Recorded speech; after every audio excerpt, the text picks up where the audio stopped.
Donc, dans les dossiers, vous avez un dossier 16, vectorisation au mode trait. Mais on va travailler là-dessus. Alors, ce serait peut-être bien de créer un dossier pour jour 2 matin, puisqu'on est au jour 2 matin, toujours dans le but de ne pas se retrouver à la fin avec un dossier avec énormément de fichiers dedans et pas s'y retrouver. Donc voilà, vectorisation au mode trait. On avait dit qu'on en parlerait. Eh bien, on va en parler. OK, donc dossier 16, dessin ligne noire. Donc il y a 3 images ici. On ne va pas faire l'erreur qu'on a faite hier de déplacer ces images pixels directement sur l'icône de Illustrator, puisqu'on a vu que quand on fait ça, on se retrouve avec un document qui n'a pas été créé d'après un modèle de départ et qui donc les palettes sont complètement vides, c'est foireux. Donc vous allez utiliser par exemple le document de départ qu'on a fait hier. Donc vous avez toujours votre document de départ, j'imagine. Donc, dont les caractéristiques c'était un plan de travail à 4 horizontales, mode de travail des couleurs RVB, euh, un fond gris disponible sur un calque pour bien voir quels sont les objets qui sont blancs. Et voilà.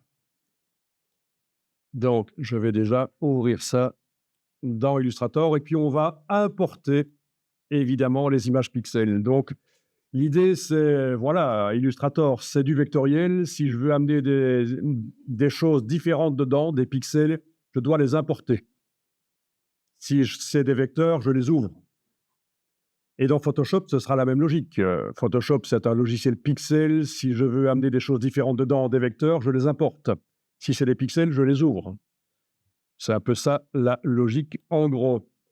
Donc,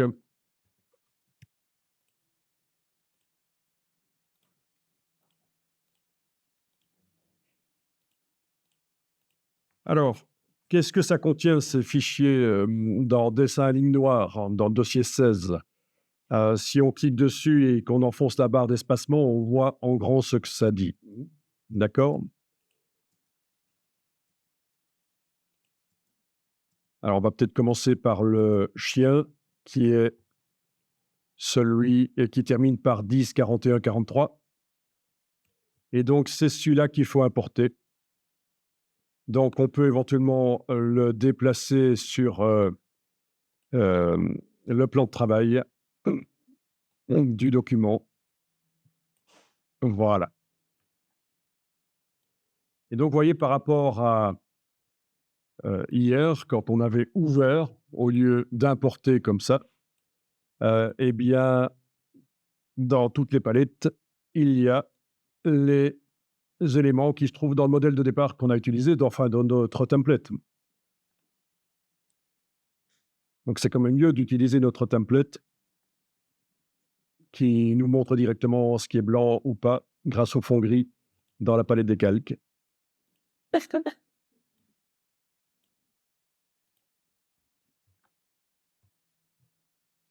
Alors, vous avez une barre des tâches contextuelles qui se balade et qui parfois nous ennuie. On peut s'en débarrasser définitivement parce que c'est juste un raccourci vers des fonctions que nous, on va chercher directement dans les menus. Donc, si vous voulez, vous allez dans le menu fenêtre et vous désactivez barre de tâches contextuelles et comme ça, elle ne vous ennuie plus. Donc c'est du PNG, il y a des pixels, forcément, c'est des pixels. Et donc, l'idée, c'est de vectoriser. Et on va vectoriser d'une manière particulière, c'est-à-dire qu'on va vectoriser en mode trait. Et vous allez comprendre quel intérêt ça a. C'est vraiment très, très intéressant, le mode trait. Donc, vous allez dans le menu fenêtre, vectorisation de l'image.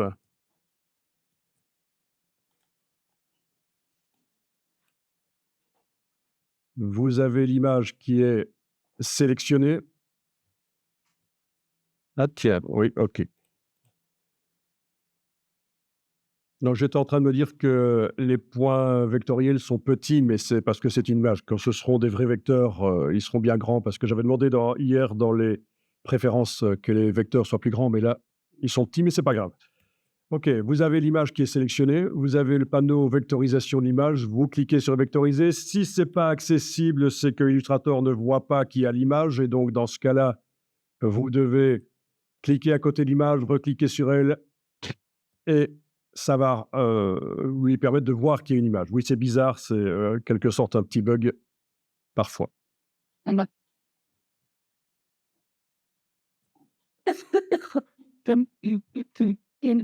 Donc ici, ce qu'on voit, c'est les vecteurs. Si on zoome, on voit plus les pixels, bien sûr.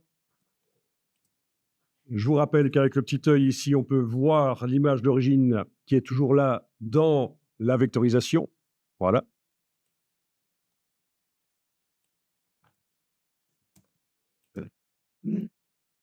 Donc dans la palette des calques, on a affaire à un objet vectorisation et l'image est à l'intérieur. Voilà, l'objet vectorisation et l'image est à l'intérieur. Tant qu'on n'a pas finalisé la vectorisation, l'image est toujours là, à l'intérieur et on pourrait continuer à travailler, un document Illustrator en gardant une vectorisation qui va être modifiable en permanence, on n'est pas obligé de finaliser tout de suite, mais voilà. OK, donc, vous allez déployer les paramètres avancés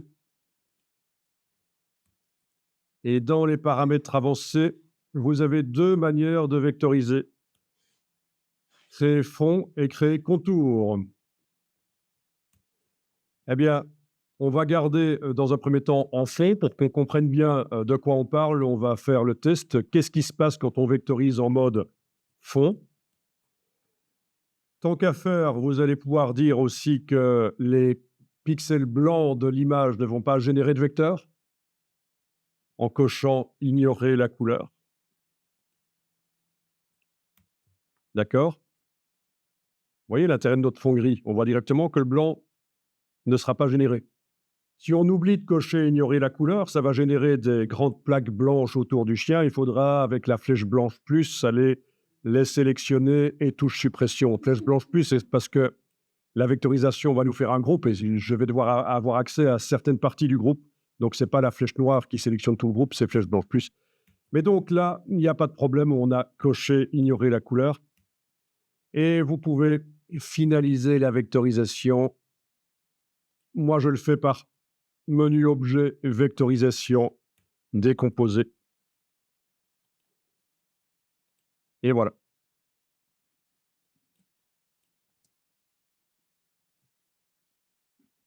Donc, on a finalisé la vectorisation. À la place du mot vectorisation, on a maintenant un groupe avec plein de vecteurs dedans.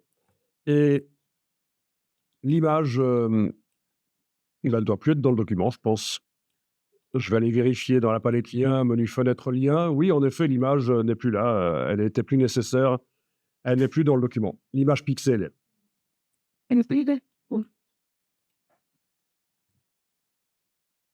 Bien, si on zoome, c'est des vecteurs, bien sûr. On va faire commande Y. Et voilà, vous voyez ce qui s'est passé. Les traits ont été considérés comme étant des formes. Les traits sont considérés comme étant des formes. Il nous a fait plein de formes fermées. Et on ne sait pas faire grand-chose avec ça. Le dessin était vraiment ici un dessin ligne claire, un dessin vraiment... voilà, que faire de plus quand on a généré des formes au départ des traits. Donc, on va voir la meilleure méthode maintenant. Et pour la meilleure méthode, il va falloir à nouveau aller rechercher l'image et la déplacer. Voilà.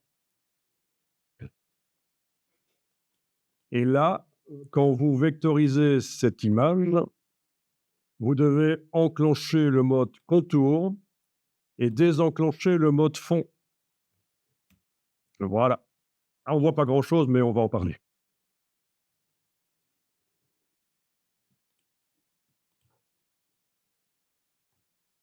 Et alors, il va falloir lui indiquer quelle épaisseur les traits ont avec ici la valeur contour. Là, je pense qu'ils apparaissent tous, il n'y a pas de problème. Et ils ont tous la même épaisseur dans ce dessin-ci. Ce n'est pas un dessin avec des traits avec différentes épaisseurs. Donc, une fois qu'on a augmenté la valeur pixel ici du contour, ils apparaissent tous d'un coup. Voilà, à ce stade, je vais peut-être quand même enregistrer le document dans le dossier d'aujourd'hui.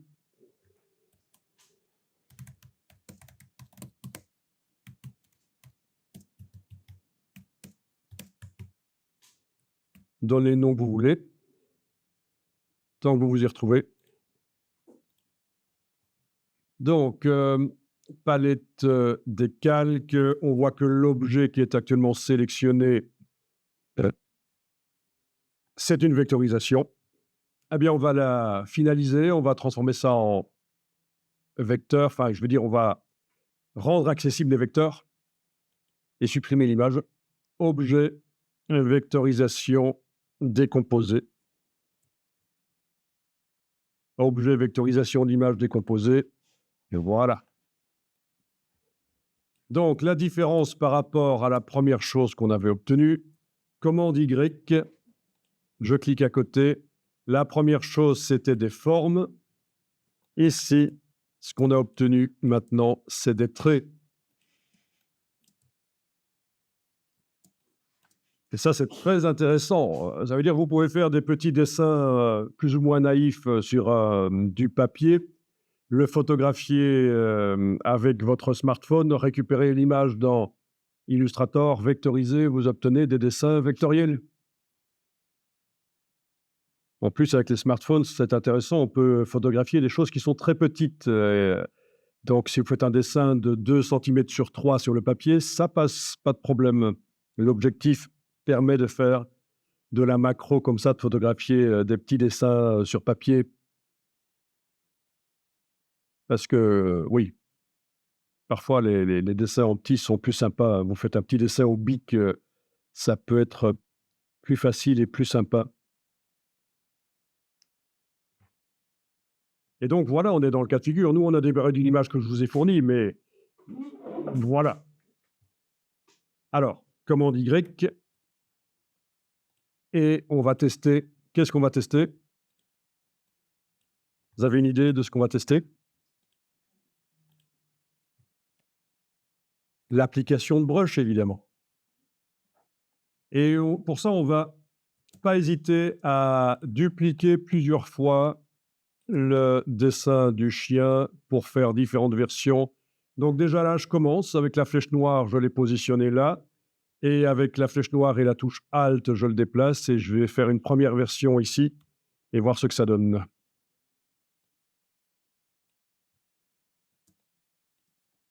Comme ça, je vais peut-être en avoir à la fin 12, 20, je ne sais pas, mais c'est la méthode dans Illustrator. On ne travaille pas nécessairement toujours sur le même élément. Quand on est en train de le mettre au point, on le duplique pour avoir les différentes étapes, parce qu'à un certain moment, on va aller trop loin au niveau de la créativité. On va être exalté et on va faire un truc un peu psychédélique. Vous voyez ce que je veux dire? L'idée, c'est de garder les différentes étapes et puis de pouvoir comparer et décider laquelle est la meilleure. Et donc voilà, on va sur cette version-là dupliquer, on va tester l'application de brush.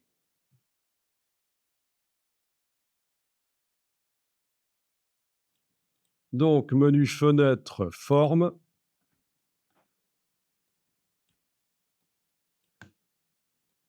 Évidemment, toutes les formes qu'on a faites hier n'y sont pas.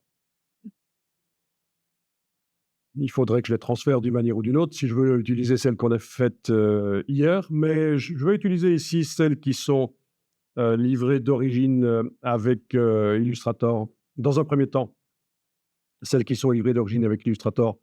Donc, on va dans le bas à gauche de la palette des formes chercher artistique. On va commencer, on va rentrer dans artistique aquarelle. Donc, vous avez le panneau flottant des aquarelles qui s'est ouvert. et vous pouvez en tester une ou l'autre. À chaque fois que vous testez une brush dans le panneau artistique aquarelle, cette brush est stockée dans la palette forme du document. C'est tout à fait normal.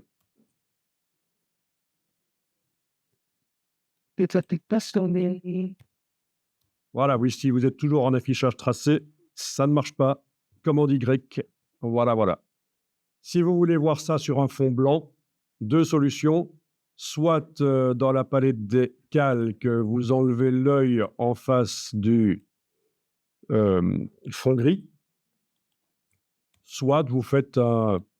Non, ça ne marchera pas parce qu'il n'y a pas de... Donc, ce n'est pas la solution d'enlever l'œil en face du fond gris. Ce qu'on va faire, c'est...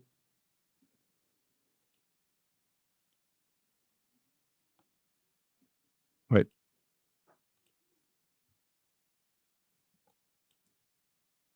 Enlever l'œil en face du fond gris, oui, et mettre un plan de travail derrière, voilà. Avec l'outil plan de travail, je crée un plan de travail qui va accueillir toutes mes versions, voilà. Oui, donc il y a bien les deux choses à faire, hein, faire un plan de travail et enlever l'œil en face de fond gris. Comme ça, vous voyez ce que ça donne sur un fond blanc.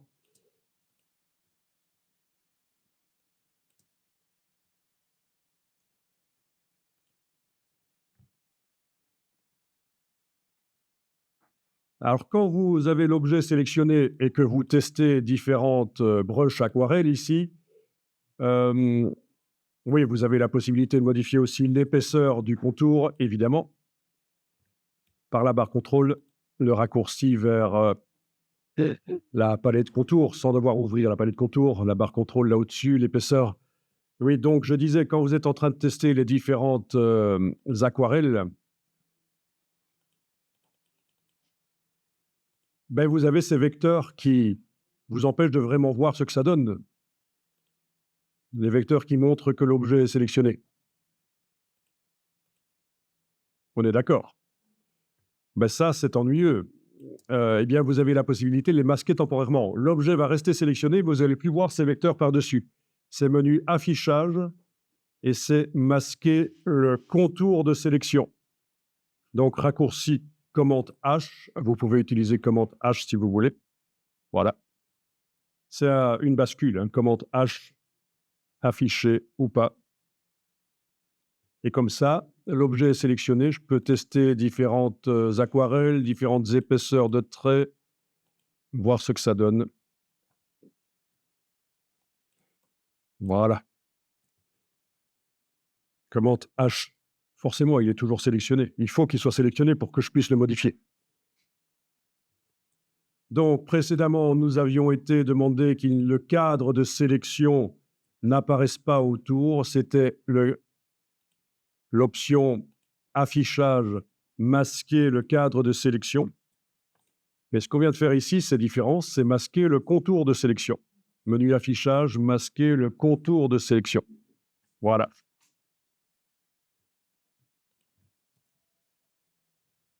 Bon, ben, toujours dans la même logique, on va travailler en deux fenêtres. Vous allez voir que c'est assez intéressant. Ici, je vais faire Shift Tabulation pour me débarrasser des palettes de droite, comme dans tous les logiciels Adobe. Donc, sur mon petit clavier virtuel pour ceux ou celles qui seraient un peu perdus, là, majuscule, et pendant que j'ai majuscule enfoncé, donc Shift enfoncé, j'enfonce brièvement tabulation, une fois, deux fois, s'il faut, et ça m'escamote les palettes de droite. Voilà. Dans le bas du menu fenêtre, vous voyez combien de documents? Un seul, parce que le bas du menu fenêtre, dans tous les logiciels Adobe, ça fait la liste des documents actuellement ouverts. Dans le bas du menu fenêtre, vous voyez bien un seul document. Parfait. Il en faut un seul. Si vous en aviez d'autres qui sont ouverts, il faudrait les fermer, parce que ce qu'on va faire ici, ça nécessite un document ouvert seulement. Et alors, vous allez demander menu fenêtre, nouvelle fenêtre. Menu fenêtre, nouvelle fenêtre. Voilà. Résultat, ça nous a ouvert une nouvelle fenêtre Ouais.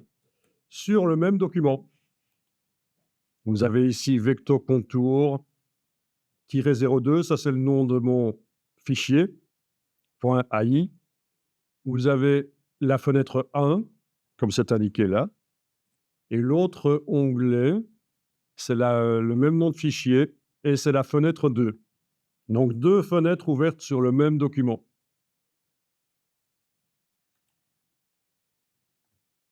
L'astérix, vous voyez ce que ça veut dire? Quand vous voyez un astérix là, ça veut dire que depuis le dernier enregistrement, il y a eu des modifications. Donc, voilà. Donc, si j'enregistre le fichier, en étant sur n'importe laquelle des 2 fenêtres, puisque c'est le même fichier, l'astérix va disparaître.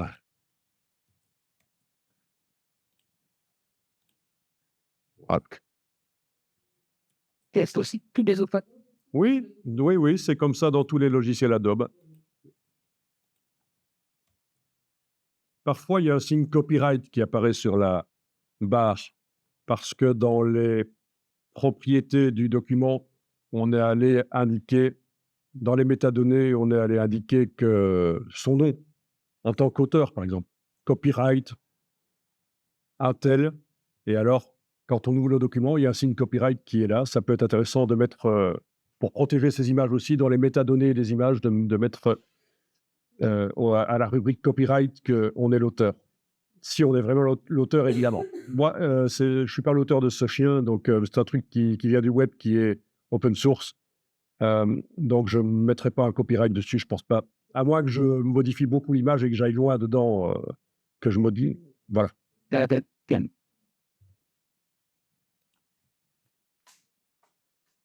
Oui, donc voilà, l'astérix, ça indique qu'il y a eu des modifications depuis le dernier enregistrement. Vous allez parfois voir aussi un signe copyright parce que ça a été indiqué dans les métadonnées. Je vous montre rapidement comment ça pourrait se faire si vous voulez protéger vos images. Menu fichier, information. Quoique protéger ces images, il n'y a jamais possibilité de les protéger à 100%. C'est juste indiquer à la personne qui reçoit l'image que quand même, elle est sous copyright. OK, donc menu fichier, information, on est dans la partie simple ici, et vous avez ici état du copyright, et on indique soit que c'est du domaine public, tout le monde peut l'utiliser, il n'y a pas de copyright, soit c'est protégé par copyright, et voilà, et vous pouvez indiquer ce que vous voulez. Voilà. Donc c'est là que ça se passera. D'accord? C'est les métadonnées, c'est des choses qui n'apparaissent pas quand on ouvre l'image, mais elles sont quand même dans le fichier d'image. Et si vous devez faire des modifications de métadonnées sur des dizaines, des centaines d'images, vous passerez par un logiciel qui s'appelle Bridge, qui fait partie de la Creative Suite et qui vous permettra de modifier les métadonnées de plein d'images. Donc, voyons un peu où est-ce que je l'ai mis, Bridge, ici. Voilà, Bridge, qui est un logiciel intéressant à plus d'un titre, mais je ne vais pas trop m'égarer ici. Je vais arrêter de parler des métadonnées et du copyright, mais c'est juste puisqu'on parlait de ce qui apparaît parfois sur la barre. Voilà. Voilà, affichage, afficher le contour de sélection. Donc, quand on sélectionne un objet, on voit bien les points. Vous avez 2 fenêtres. Eh bien, regardez, il y en a une des 2 où le contour de sélection n'apparaît pas. Ah ben oui, ça c'est génial. On peut faire en sorte que 2 fenêtres ouvertes sur le même document, il y en a une qui montre ce qui est sélectionné et l'autre qui ne le montre pas. À quoi ça peut servir? Ben, vous allez voir. Vous allez pouvoir maintenant demander fenêtre disposition mosaïque. Fenêtre disposition mosaïque. Ah oui, alors, ça n'a rien fait parce qu'avant de faire ça, il faut normalement détacher les 2 onglets l'un par rapport à l'autre. Donc, on y va. On prend un des onglets, on appuie, on bouge. Voilà, on a 2 fenêtres bien séparées là. D'accord? Et on demande fenêtre disposition mosaïque. Voilà, ça les met côte à côte. Mosaïque, ça veut simplement dire ça, hein, quand vous avez plusieurs fenêtres, au minimum 2, ça vous les met côte à côte. Voilà. Donc, je travaille sur la fenêtre de gauche, par exemple, avec la barre d'espacement, le raccourci de la main, je bouge, je recentre. Je travaille sur la fenêtre de droite en cliquant sur elle, avec la barre d'espacement, le raccourci de la main, je recentre. Et voilà, nous avons le... Voilà, donc, bien, donc, à quoi ça sert? Ben, tout simplement, ça peut servir à ceci. Je prends la flèche blanche, ou la flèche blanche plus, je vais commencer par la blanche plus, qui permet de manipuler l'entièreté de certains objets qui font partie d'un groupe. OK.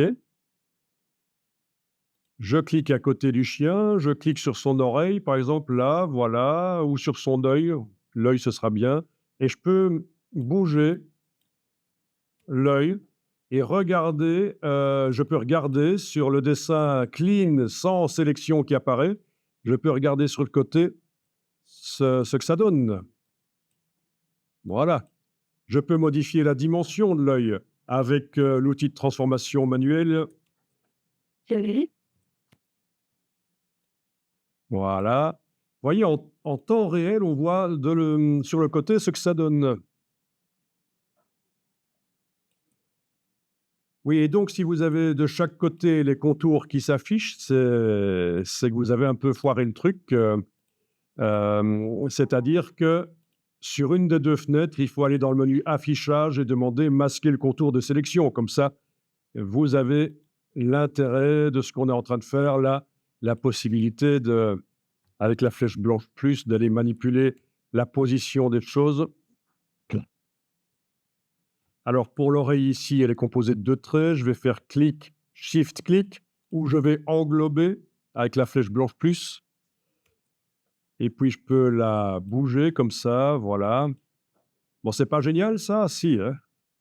Quand on fait des illustrations, c'est cette possibilité de manipuler les objets, mais avec plein de vecteurs visibles, cadres visibles, donc on ne peut pas vraiment juger de ce qu'on fait et on regarde de l'autre côté. Oui.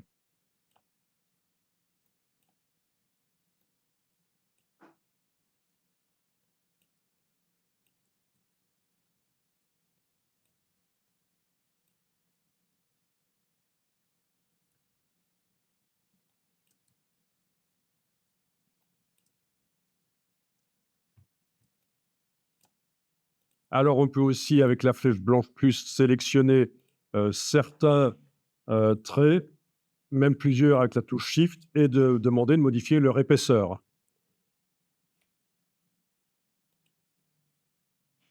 Voilà.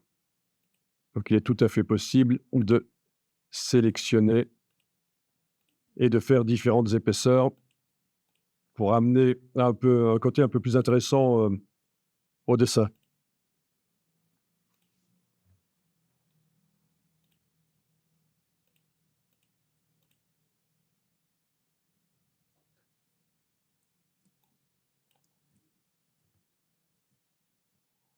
Donc cette méthode de travail en 2 fenêtres, elle existe aussi dans Photoshop.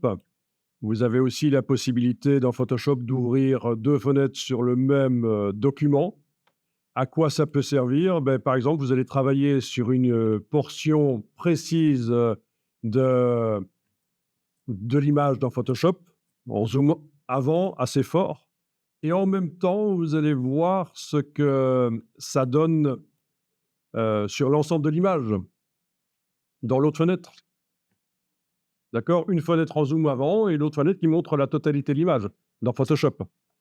Ça existe aussi dans InDesign. Vous avez la possibilité dans InDesign, dans une fenêtre, de voir le gabarit, le modèle de page, et dans l'autre fenêtre, de voir la page. Donc, vous modifiez dans le gabarit et en même temps, vous voyez directement ce que ça donne sur la page du document. C'est le seul moyen d'y arriver dans InDesign. Bon, parfois, il y a un système un peu similaire qui s'appelle fractionner la fenêtre. Au lieu d'avoir 2 fenêtres, on a une fenêtre qui est fractionnée en 2. Ça marche aussi. C'est un choix, les deux méthodes fonctionnent. Bon, ici, on est vraiment dans les astuces, les aides pour les graphistes, hein. Voilà, l'utilisation d'Illustrator comme ça. Alors, ici, je sélectionne avec la flèche noire le chien dans la fenêtre de gauche. Oui, parce que si j'essaie de sélectionner dans la fenêtre de droite, je ne vois pas qui se sélectionne, forcément. C'est l'intérêt. La fenêtre de droite ne me montre pas les vecteurs. Donc, dans la fenêtre de gauche, je sélectionne le chien et vous avez l'outil crayon qui se trouve derrière ici, l'outil Shaper. Voilà, je vais entrer dans le menu, je vais aller sur la barre verticale et je vais prendre le crayon. Alors, il va falloir qu'avec la touche commande du Mac ou contrôle du PC, j'aille faire le raccourci de la flèche noire pour resélectionner. Et vous savez qu'avec le crayon, on peut redessiner les traits, comment dire? Bah oui, les redessiner comme ça, voilà.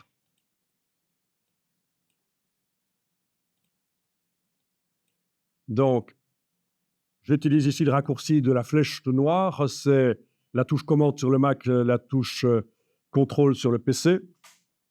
Et je lâche la touche, donc je reviens avec l'outil qui est actuellement sélectionné, le crayon, et voilà. On arrive à modifier les choses.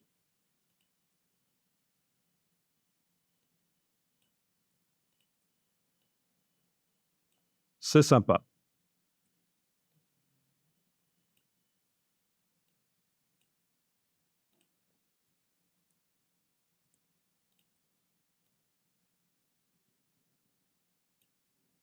Ah, parfois ça foire, hein.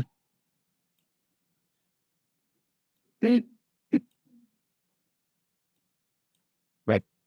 OK. N'oubliez pas que vous avez aussi, bien sûr, la flèche blanche qui vous permet, en cliquant à côté puis en revenant sur les points, de modifier chacun des points. Mais ça, c'est du b.a-ba Illustrator. Si vous ne savez pas comment on utilise les flèches, c'est un petit problème parce que c'est du b.a-ba Illustrator. La flèche blanche.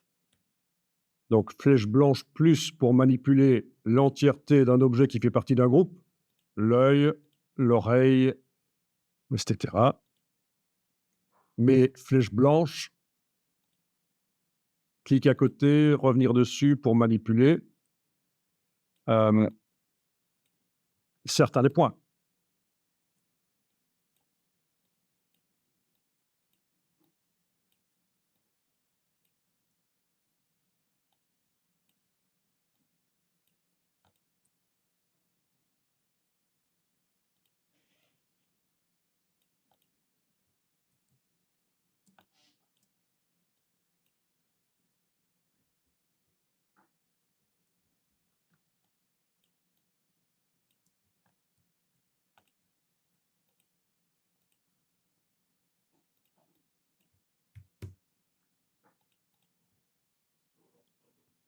Voilà, vous avez donc votre chien d'origine là,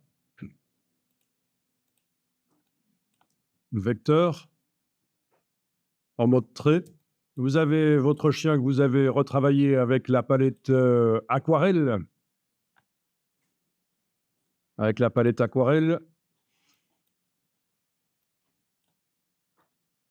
C'est là qu'on apprécierait d'avoir plusieurs écrans, en fait, hein, parce que ça peut vraiment aider d'avoir au minimum 2 écrans quand on travaille. Comme ça, on met les palettes sur un écran et les dessins sur un autre écran, en supposant que on a 2 écrans de qualité qui, au niveau des couleurs, affichent les couleurs de manière juste et identique. Oui, parce que si vous avez des palettes sur un écran et que vous choisissez une couleur, mais quand vous l'amenez sur l'autre écran, la couleur change, ça ne va pas, quoi. À propos des écrans, vite fait, il existe 2 types d'écrans. Ceux pour faire du secrétariat, donc les écrans de monsieur tout le monde, et puis les écrans pour graphistes et photographes. Donc, les écrans pour graphistes et photographes affichent plus de couleurs, évidemment, et c'est plus contrôlé, les couleurs changent moins. Il y a parfois même une sonde qu'on met sur l'écran pour qu'il s'auto-calibre. Alors, je vais vous montrer ici le site de référence. Arnaud Frisch, c'est un photographe très connu. C'est ce que j'ai tapé là dans Bing. Je tombe sur guide de la gestion des couleurs, test d'écran photo, moniteur vidéo. Et lui, il fait régulièrement des tests de moniteur pour photographes et graphistes. Et ce qui est intéressant, c'est qu'il fait des tests par catégorie.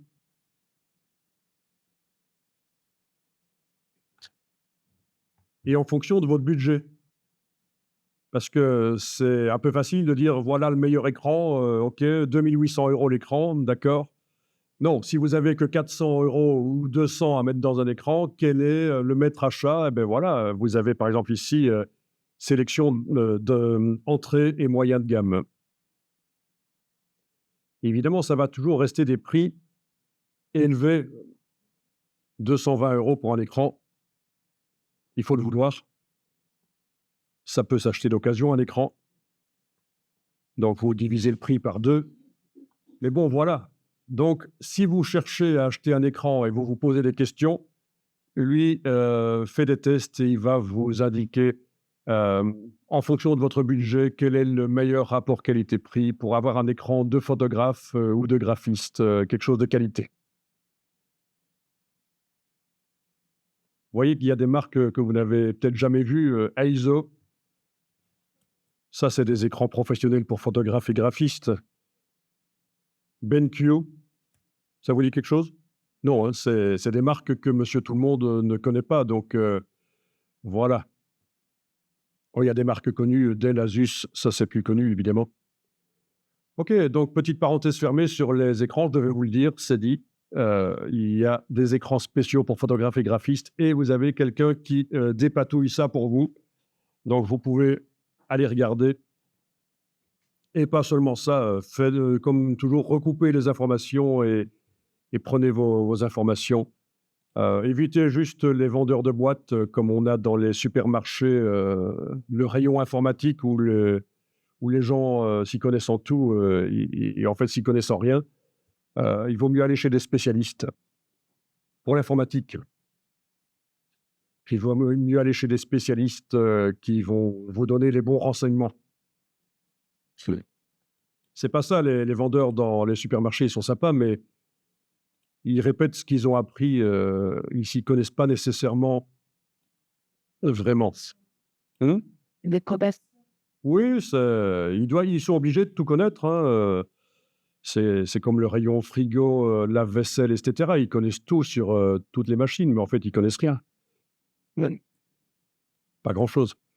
Donc des vrais spécialistes, c'est toujours mieux, pour avoir les infos. Des petits magasins d'informatique notamment.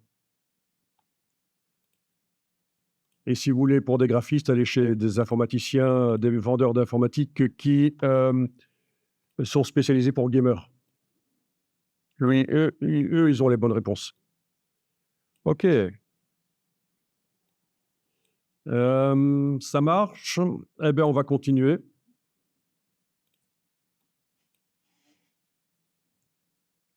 Alors, à un certain moment, il faut décider, tiens, je démarre duquel pour, faire de nouveaux tests? Est-ce que je démarre de celui que j'ai déjà modifié ou est-ce que je redémarre de l'original? Bon, je vais démarrer de celui que j'ai déjà modifié, donc avec la flèche noire et la touche Alt, je vais le dupliquer et continuer à travailler, sur cette version-là. N'oubliez pas dans l'autre fenêtre de bouger aussi pour évidemment voir cette nouvelle version-là.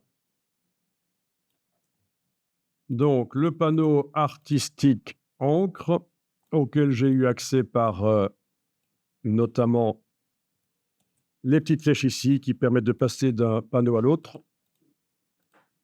Vous le voyez? N'hésitez pas à l'agrandir, hein, parce que garder le panneau tout petit et faire ceci, moi je ne supporte pas de voir des gens qui font ce genre de choses, c'est foireux. Donc n'hésitez pas à agrandir. C'est beaucoup mieux. Je sélectionne par exemple tout le chien ici et je vais lui appliquer cette broche-là.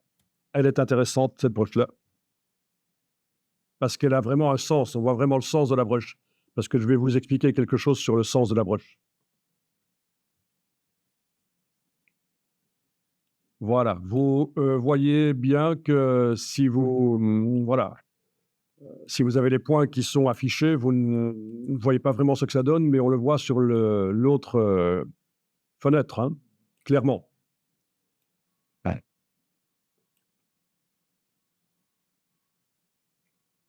Bien, je clique à côté, l'objet n'est pas sélectionné et la broche ici, dans la palette des formes, ben oui, celle que je viens d'utiliser, elle a été ajoutée automatiquement à la palette des formes. Je vais la dupliquer. Je la prends et je l'amène sur le signe plus dans le bas de la palette des formes. Voilà. Donc, on a 2 fois la même broche. Ça marche? Et alors, une des deux, je... La couleur. Par la couleur, on va inverser. D'abord, on va voir est-ce qu'on a la possibilité de changer la couleur. En effet, on a vu ça hier. Si on double-clique, oui, on est en mode teinte. Donc, celle-là, on pourrait mettre la couleur qu'on veut. Si je sélectionne le chien et que je vais dans la palette nuancier et que je change la couleur, voilà, ça se voit, elle est prévue pour qu'on puisse changer la couleur, il n'y a pas de problème.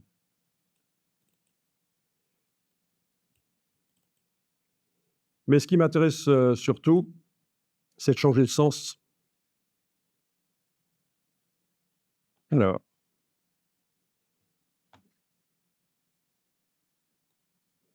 pas là, artistique, donc c'est pas là, c'est forme qu'il me faut, oui. Là, voilà, oui. Ce qui m'intéresse surtout, c'est quand je double-clique là-dessus, d'aller changer le sens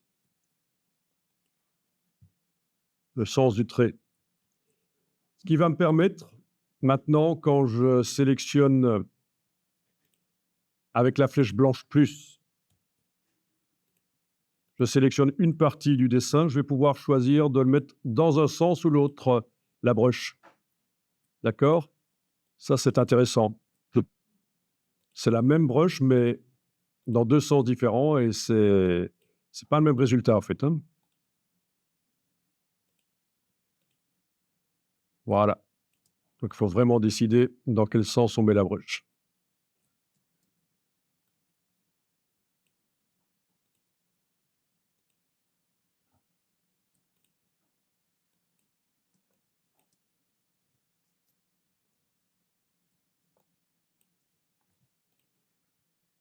Donc voilà, importer l'image, fichier importé ou alors, la glisser au départ du Finder, de l'explorateur de fichiers.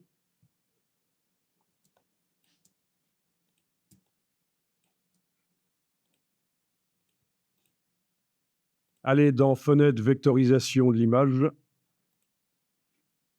et cliquer à côté de l'image, recliquer sur elle, cocher la case aperçue ou cliquer sur vectoriser, c'est la même chose. Et surtout, pour ce qu'on est en train de faire ici, vectorisation en mode contour. Et c'est là que, si on ne connaît pas l'astuce, on se dit ça foire, ça sert à rien ce truc, mais il faut en fait augmenter ici, et je vais directement augmenter 25, touche tabulation, pour valider ce que je viens de mettre dans le cartouche. Voilà. Et puis, finaliser la vectorisation pour avoir accès au vecteur. Donc, objet, vectorisation, décomposé, et c'est là qu'on a des formes comme si on les avait faites avec l'outil crayon. Si je fais des formes avec l'outil crayon, c'est la même chose que ce que j'obtiens en fait en vectorisant un dessin au trait. Je sais mettre des brushes dessus. C'est ça l'intérêt. Voilà. Et là, on a les brushes dans un sens ou l'autre. Et pour bien voir ce qu'on fait, si on veut manipuler, enfin, on a vu, hein, il faut regarder sur l'autre fenêtre éventuellement. Bien. Et donc, l'erreur que toi, tu as faite, c'est intéressant de le voir, c'est que, et je vais recommencer la vectorisation ici, c'est intéressant pour tout le monde, c'est que tu as généré des formes plutôt que des traits. Donc, dans la vectorisation, il était resté ici en fond, sans cocher contour, uniquement fond. Donc, on a l'impression que tout va bien. C'est au moment où on... Et là, je vais cocher quand même ignorer la couleur pour enlever le fond blanc. Voilà. C'est au moment où on décompose, objet vectorisation décomposé, que ça va commencer à foirer. Si je fais commande Y, ce sont des formes. Contrairement à ce que j'ai fait juste avant sur l'autre image, là, où ce sont des traits. Et donc, ça foire quand je mets là-dessus une brush, elle va se mettre de chaque côté de la forme. Voilà. Ça fait des choses de ce genre-là. Là, ça passe encore parce que l'épaisseur le permet, mais voilà, ça fait des choses bizarres.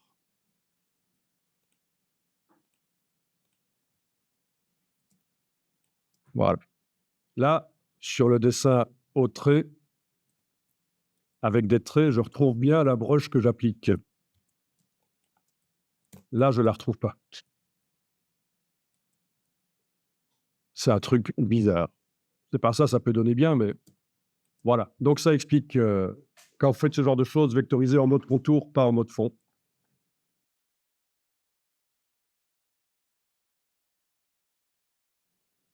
Bon, voilà, j'ai montré un exemple vite fait, un peu délirant.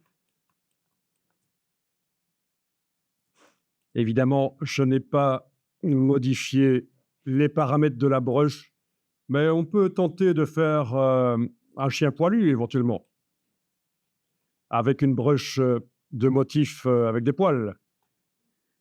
Donc, je vais réessayer sur une copie là, du chien. Donc, l'idée, c'est de mettre au point la brush diffuse. Et là, je vais éventuellement prendre le crayon. C'est l'occasion pour ceux qui ne connaissent pas le crayon d'utiliser le crayon pour faire des poils et aussi utiliser les profils de brush procédurales, qui est aussi quelque chose d'assez intéressant. Donc, au lieu de démarrer de formes comme ceci, de cercles, ellipses que superposés, que j'ai transformés en brush de motif, je vais le faire avec des traits de crayon, au lieu de formes basiques comme ça, circulaires. Vous pouvez tester aussi, donc, le crayon, vous le voyez, le crayon, pas de problème? Voilà. Donc, le crayon, je vais dessiner en noir. Donc, dans la case de contour, je vais mettre du noir.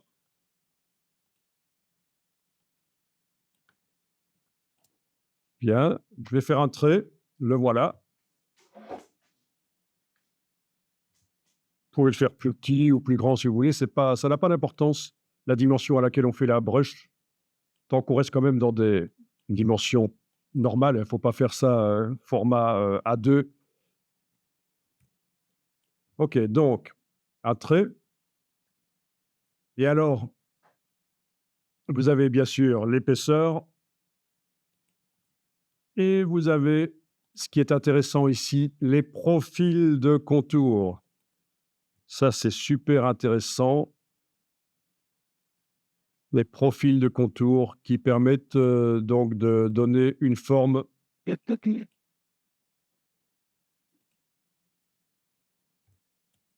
particulière au trait. Alors, en fait, tout ce qui est là dans la barre contrôle, c'est en fonction de l'outil qu'on utilise, bien sûr, et de ce qui est sélectionné. C'est contextuel, on dit, mais ça vient de la palette contour. Vous pouvez aller voir dans la palette contour, menu fenêtre contour, et vous allez voir tout ça, vraiment là où ça se passe. Alors, il est possible que votre palette contour, quand vous allez la chercher, elle se présente comme ça. Donc, il y a la palette transparence à côté, ça n'a rien à voir, c'est juste, elles sont réunies ensemble pour gagner de la place. Donc, vous avez la palette contour et elle se présente juste avec l'épaisseur, là, mais vous allez demander dans le menu de la palette contour d'afficher les options. Et là, vous avez la palette des contours complète. Et c'est ici en bas que vous avez le profil. Donc, on est d'accord, c'est la même chose que ce qu'on a là au-dessus. Ce qui est là au-dessus dans la barre contrôle ne fait qu'aller chercher des choses dans les palettes et les, voilà, les montrer là au-dessus. Donc c'est censé être un poil de chien. Hem, vous avez la symétrie du profil, d'accord? Intéressant. Mais voilà quelque chose, par exemple, que vous n'avez pas dans la barre contrôle. La symétrie, non, on ne voit pas où c'est. Vous voyez que les palettes donc sont quand même plus complètes. OK.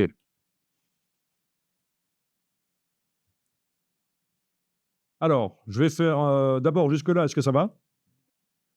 Alors avec le crayon toujours, je vais faire un autre poil à côté. On va voir ce qui va se passer. Ça marche. Parfois ça ne marche pas. Regardez, parfois là, il pense que j'essaye de retravailler le premier poil. Si j'essaye de faire un poil à côté et parfois ça marche. Donc ce qui se passe, c'est que vous avez la possibilité, c'est super important avec le crayon, de double-cliquer sur le crayon pour voir ses options et vous pouvez éventuellement, parfois, décocher, modifier les tracés sélectionnés dans les options là. Comme ça, il ne va jamais penser que vous essayez de modifier le tracé qui est sélectionné. Il pensera toujours que vous allez faire, un autre trait, en fait. C'est ce que vous voulez faire un autre trait.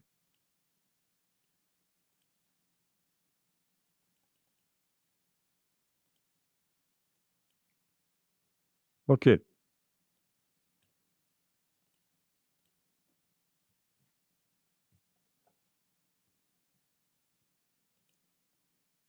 Donc l'idée de double-cliquer sur le crayon et de décocher, modifier les tracés sélectionnés, ça va nous permettre de faire plein de traits, et il ne va jamais modifier le dernier trait qui a été fait et qui est resté sélectionné là, il va jamais le modifier parce qu'il sait qu'il ne peut pas le faire.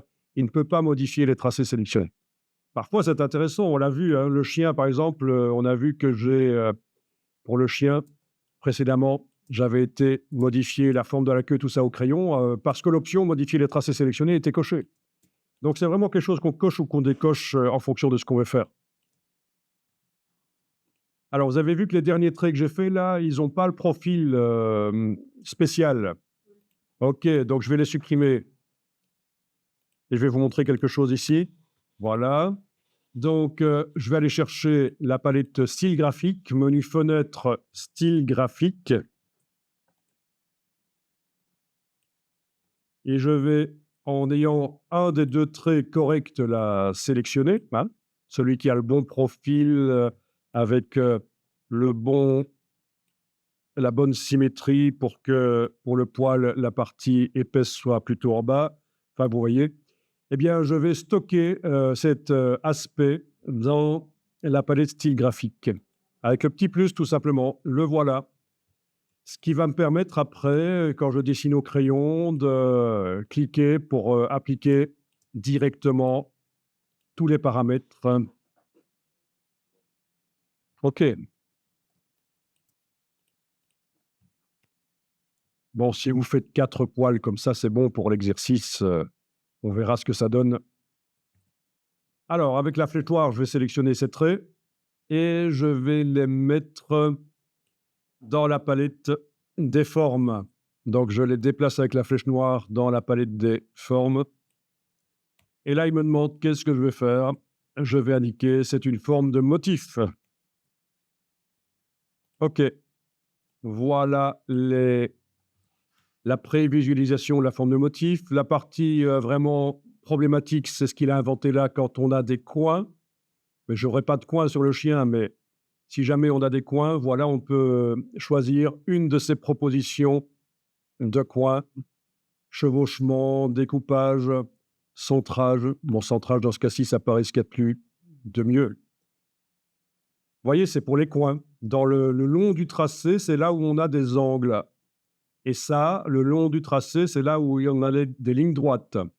Ah oui, on peut éventuellement même choisir les angles extérieurs et les angles intérieurs. Mais si on choisit rien, il va prendre ça. On peut choisir aussi un début et une fin, mais dans ce cas-ci, ça n'a pas de sens. Un début, une fin autre.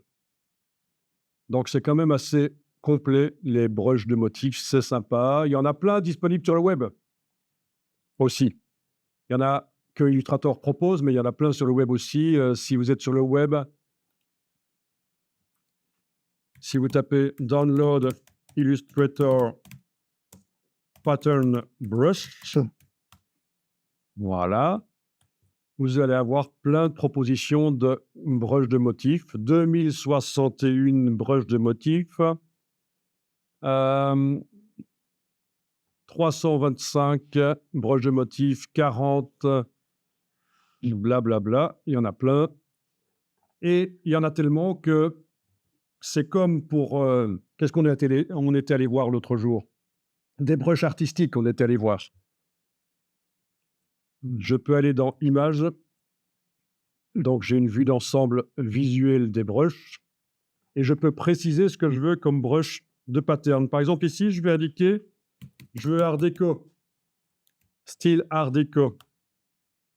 Et voilà, j'ai des brushes Art déco, Illustrator, utilisables sur des rectangles, sur des... Voilà, des rectangles. C'est des brushes de motifs, hein, comme celle qu'on est en train de faire. Art déco brush, voilà. Ah oui, pas terrible. Vous voyez, donc ça, c'est juste une proposition. Je veux autre chose. Tiens, je veux des choses avec des chats. Voilà, cat. Est-ce qu'il va me faire des brushes chats? Ouais, il m'a fait des brushes de motifs chat. Ici. Là aussi, apparemment. Oui. Bah, c'est un peu particulier. Si je veux des tâches, je vais indiquer Stance. Voilà, plein de brushes de motifs sur les tâches. Donc, il y a des brushes artistiques. Et voilà des brushes de motifs, par exemple, avec des tâches. Ah ben oui, hein. Donc, il ne faut pas réinventer la roue. S'il y a des choses gratuites sur le web, pourquoi ne pas aller les chercher? D'autant plus qu'on peut les modifier. On peut les modifier. Ça, je ne vous ai pas montré, mais quelque chose que vous récupérez et qui est directement fourni dans la palette des formes peut être modifié. On va voir ça. On va le faire avec une des brushes que Illustrator propose, une brush tâche. Vous allez voir qu'on peut modifier les tâches et en faire une nouvelle brush avec des couleurs différentes, éventuellement. Bon, ici, je clique sur OK. Voilà. Donc, surtout ne pas cliquer sur la brush qui vient d'être faite parce que sinon, ça va l'appliquer sur ce qui est sélectionné là, évidemment. Donc, je clique à côté, c'est désélectionné et je vais aller sélectionner tout mon chien là et voir ce que ça donne quand je lui applique. Voilà. Alors, bien sûr, il y a de la dimension à modifier. Ça, c'est la brush avec la dimension qu'on voit là. Comment est-ce qu'elle a été faite? À quelle dimension? Elle a la même dimension quand je l'applique sur le chien. Ça peut être sympa, mais bon. Pour la queue, c'est sympa. Pour la tête, c'est moins sympa. Mais bon. Est-ce que ça fonctionne chez vous? Vous avez pu déplacer vos formes faites avec un profil de brush? C'était l'occasion de voir. Voilà.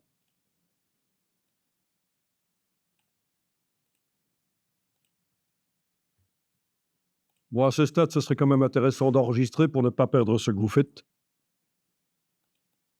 Même si, en cas de plantage, Illustrator a un système de récupération. C'est ici, dans les réglages gestion des fichiers.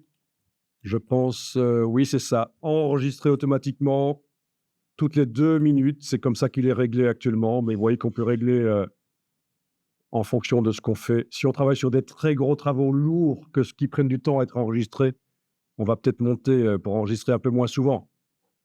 Vous voyez que là, actuellement, au pire, si Illustrator plante, je le redémarre, il va me proposer de réouvrir le document, je vais perdre maximum 2 minutes de ce que j'ai fait. Donc ça, c'est quand même pratique, ça n'a pas toujours existé, mais il y a un système de récupération. Mais malgré tout, j'aime bien enregistrer sous un nom différent régulièrement. Donc là, je n'ai pas besoin nécessairement que le chien soit sélectionné, sur lequel j'ai donc mis la brush. Je vais aller double-cliquer sur la brush dans la palette des formes. J'ai la case aperçu qui est cochée. Donc, si je fais des modifications ici, ça va se voir sur le chien. On a l'échelle déjà. Ça, c'est déjà quelque chose qui est bien. L'échelle, voilà.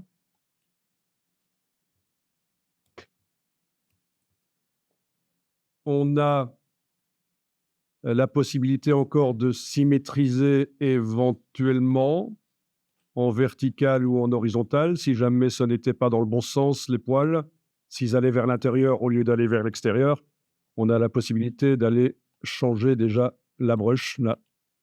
Ça, c'est la symétrie horizontale, pas beaucoup de sens ici. Symétrie verticale, voilà.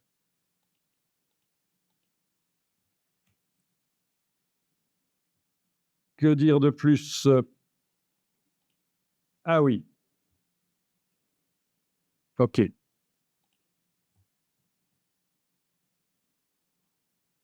Ça, c'est pour quand on a un stylet avec une tablette, donc reliée à l'ordinateur, on a la possibilité, quand on dessine, de modifier l'épaisseur, mais ça n'a pas d'importance ici.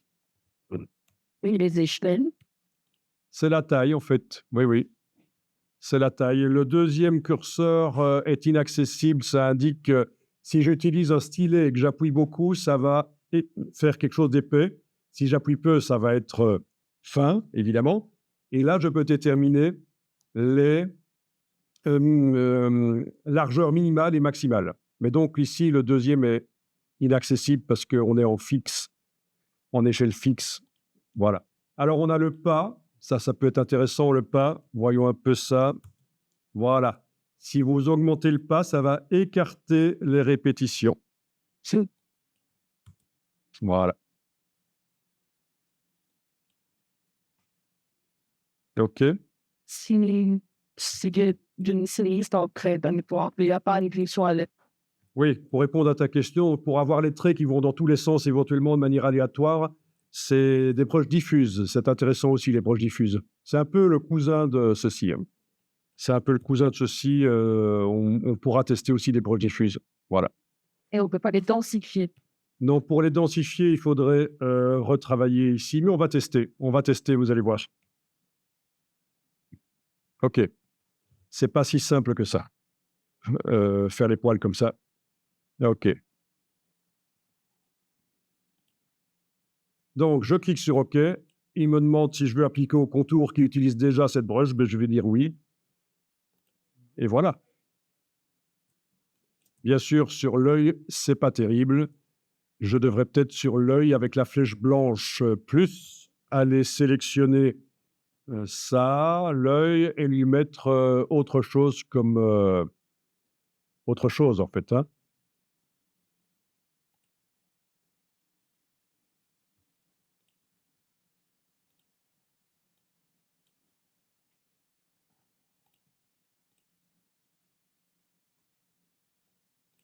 OK. Donc, je lui ai mis une broche artistique sur l'œil. Voilà. Logique. Ensuite, j'avais vu que sur la queue, ça donnait quelque chose de bien quand c'était bien grand. Ben, écoutez, la queue, là, je vais aller couper avec la paire de ciseaux. Vous vous souvenez, c'est derrière la gomme. Je vais aller couper à cet endroit-là, par exemple. Voilà. Donc, je me retrouve, donc, paire de ciseaux derrière la gomme. Je me retrouve avec deux tracés. Si je prends la flèche blanche plus, j'ai maintenant ce tracé-là. Voilà. Annulé. Ce tracé-là. Voilà. Annulé. OK. Et donc, sur ce tracé-là, je vais pouvoir augmenter éventuellement l'épaisseur du contour et voir ce que ça va donner. Voilà. Ça peut être sympa. OK.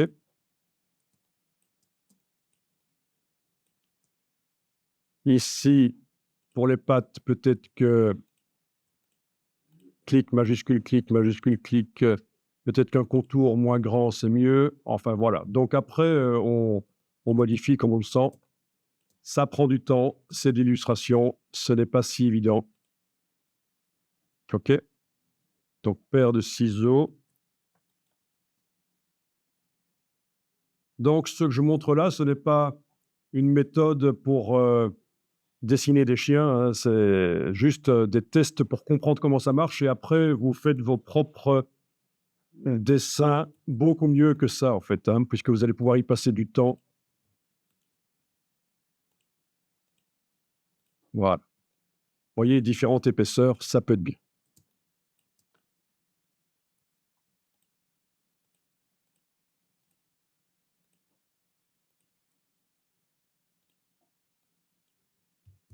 Alors, il y a quand même quelque chose, je ne sais pas si vous avez appliqué une broche artistique sur l'œil. OK, vous remarquez, comme chez moi, quelque chose de bizarre?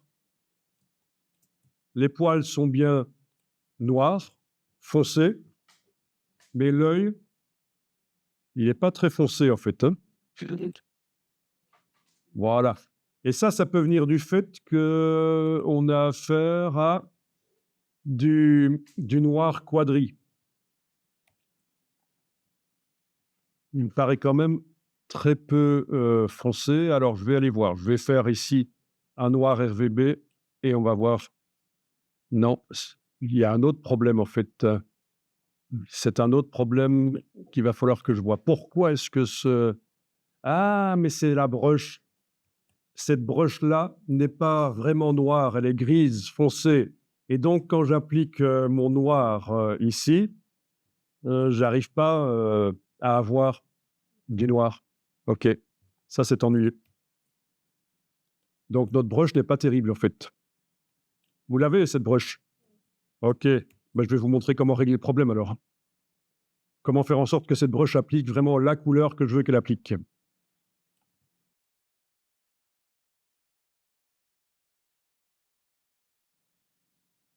OK, donc la broche, je vais la prendre. Vous vous souvenez que c'est une broche qui vient d'Illustrator.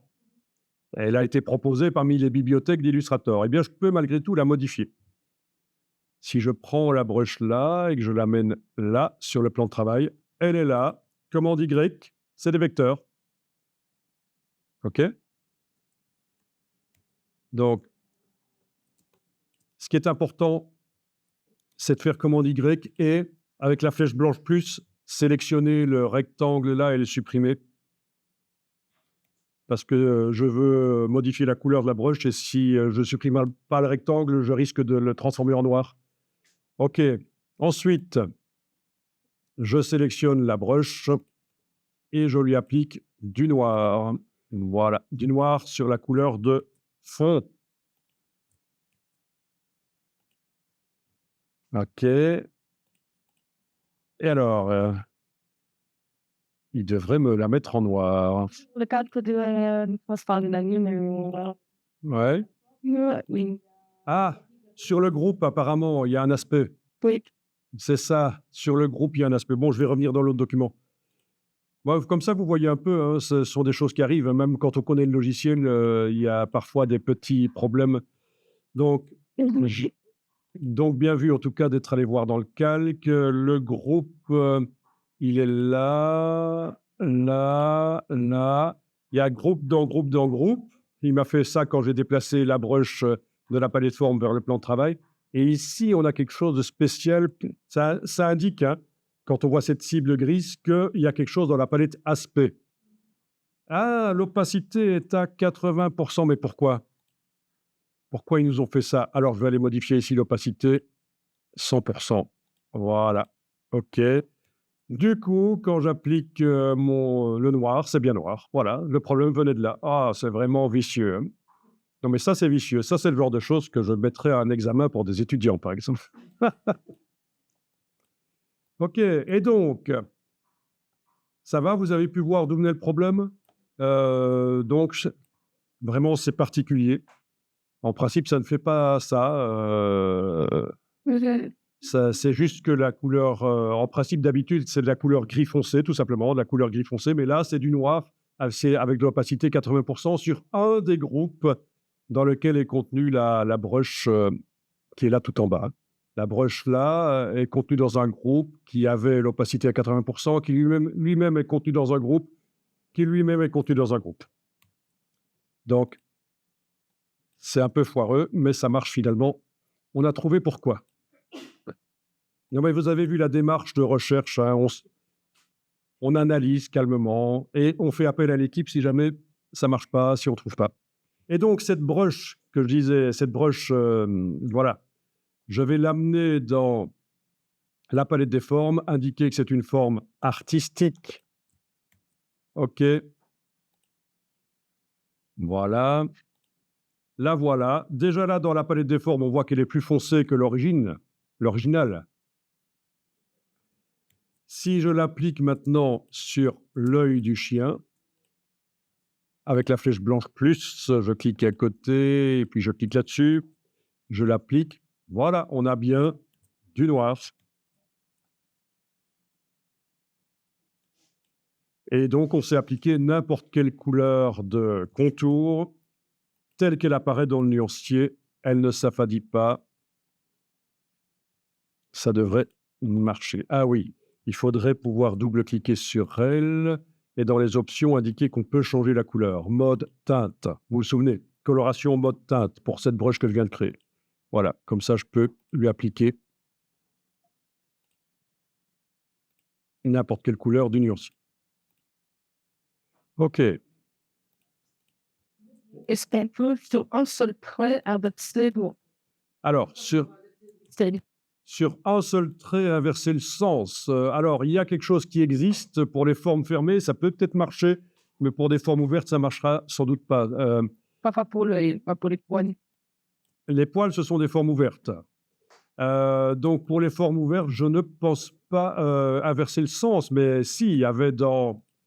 là, en n'ayant rien sélectionné, j'ai cliqué à côté de tout. Je vais aller double-cliquer sur la brush. On avait une des options ici de symétrie horizontale. Tout descend. Mais je veux juste avoir un seul. Juste sur un seul. Ah, mais juste sur un seul, je pense qu'il faut dupliquer la brush et faire ce qu'on a fait avant avec celle-ci, dupliquer la brush et inverser le sens. Ou dans ce cas-là, dupliquer la brush. Voilà, comme ça, la dupliquer. Et sur le duplicata, aller inverser le sens comme on veut. Moi, c'est ce que je ferai.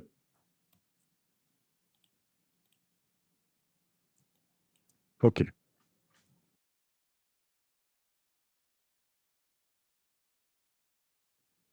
Vous avez testé si on sélectionne un trait avec la flèche blanche plus et qu'on utilise l'outil épaisseur qu'on avait déjà utilisé?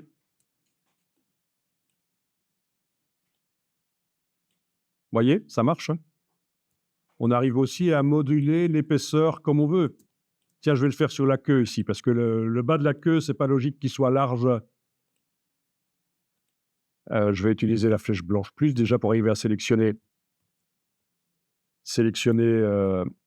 uniquement la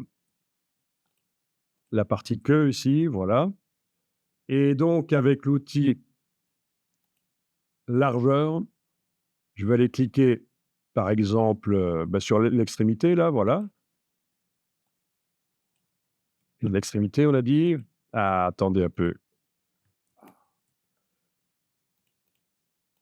OK, outil largeur.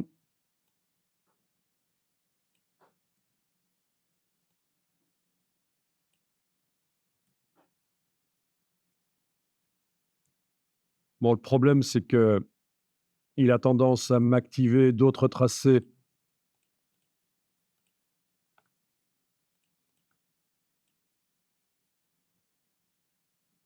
Alors, vous voyez, j'essaye d'utiliser l'outil largeur sur le bas de la queue, là, il m'active un tracé qui est là, quand j'essaye d'utiliser l'outil largeur. Donc, c'est l'occasion de voir quelque chose ici qu'on n'a pas encore vu. Quand vous...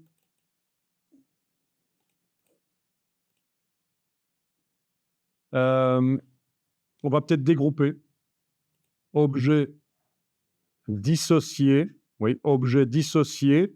Comme ça, j'ai supprimé le groupe. Ça veut dire qu'avec la flèche noire, j'arrive à sélectionner maintenant un tracé ou l'autre. Ah, Et quand je double-clique sur ce tracé, il passe en mode isolation. Les autres sont inaccessibles. Très pratique, ça. Donc, ah, je répète complètement ici.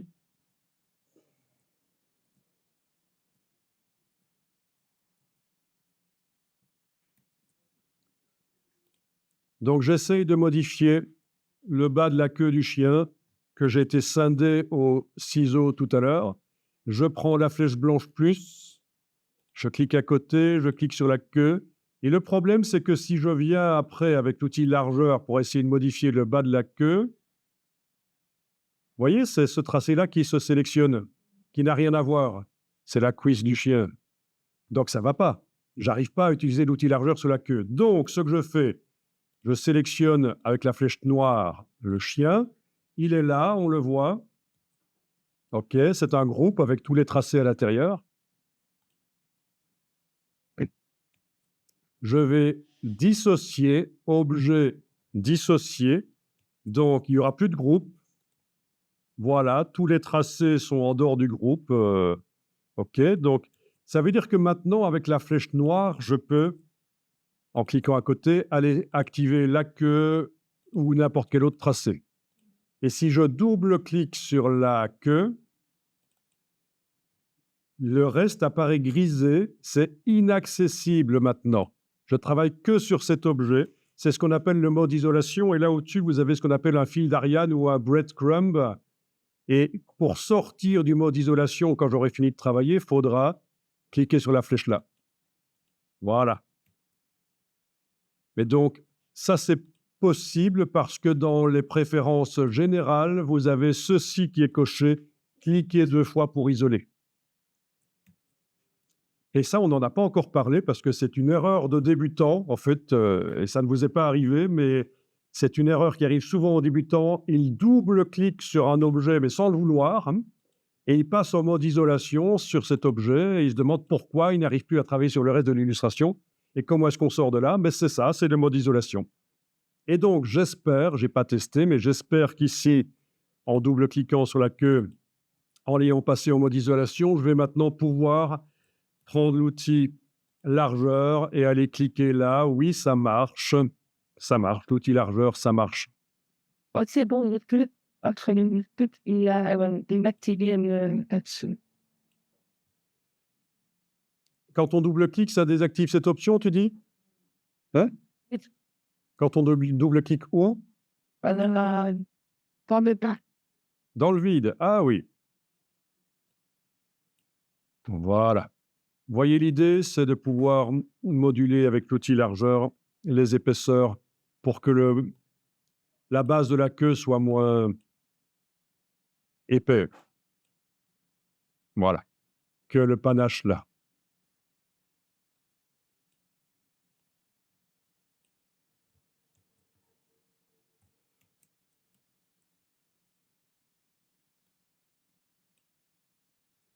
OK, donc bon,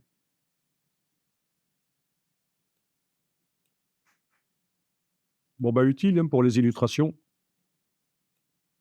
Ce genre de choses peut être utile. Après, avec la flèche blanche, je peux aller repositionner aussi les points, évidemment.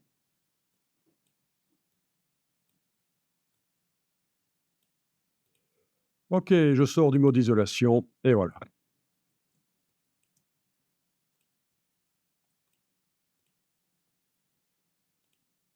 Avec le crayon, redessiner aussi la queue. Ah oui, le crayon, j'avais été enlever l'option modifier les tracés sélectionnés. Là, je double-clique sur le crayon, je vais aller la remettre et voilà, on peut redessiner la queue comme on veut. OK? Donc là, j'ai été redouble-cliquer sur le crayon parce que dans ce cas-ci, je voulais utiliser le crayon pour redessiner la forme de la queue, donc modifier les tracés sélectionnés. Parce qu'avec la flèche blanche, il y a tellement de points qu'il faut que je les bouge les uns après les autres séparément, c'est compliqué. C'est vrai que la flèche blanche permet de bouger un point, mais vous voyez, c'est pas toujours évident. OK.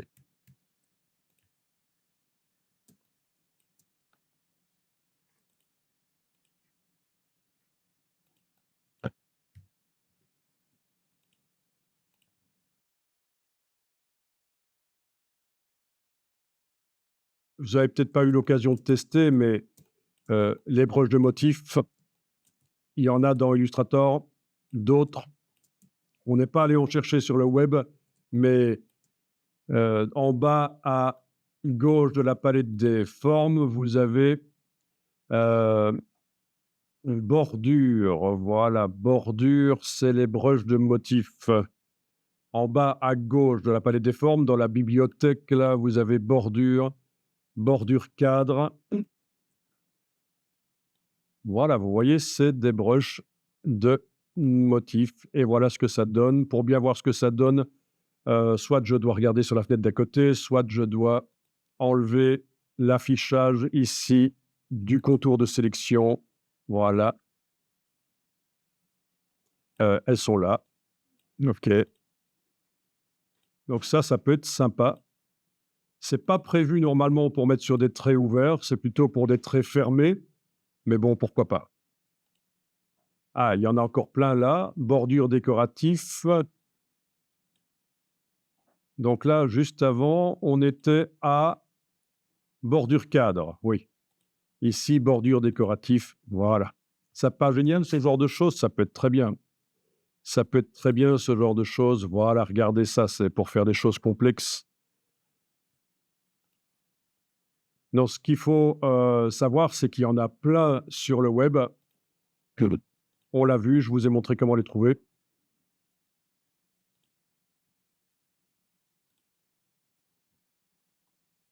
OK.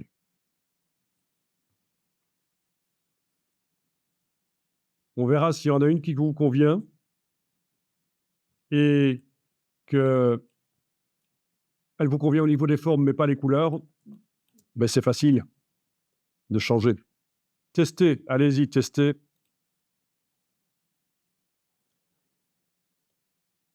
Voilà. Par exemple, celle-là, je la trouve chouette. Au niveau des oreilles, je devrais quand même le faire, moins épais peut-être? Ouais. Ici, avec l'outil. Voilà. Enfin, vous voyez.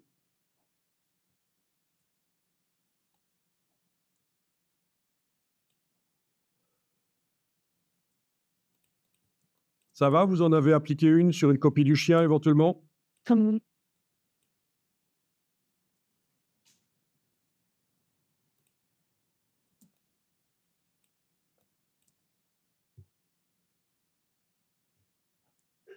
Bon, vous êtes allé chercher donc des bordures décoratives, par exemple, et vous avez testé.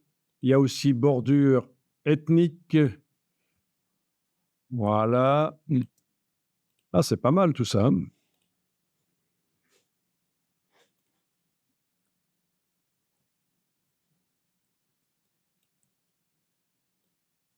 Bordure grunge.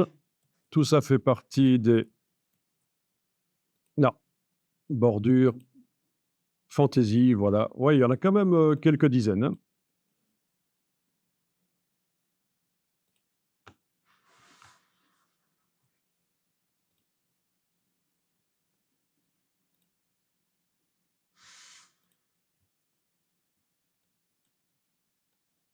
Oui.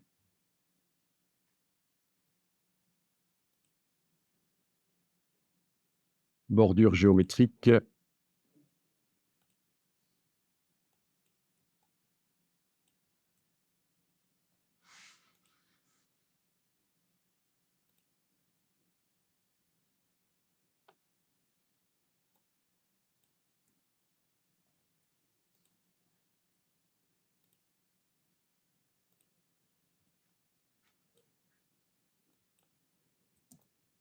Alors, ce qui est bien, c'est la possibilité de faire des tests, vraiment plein de tests, puis dupliquer chaque fois et appliquer.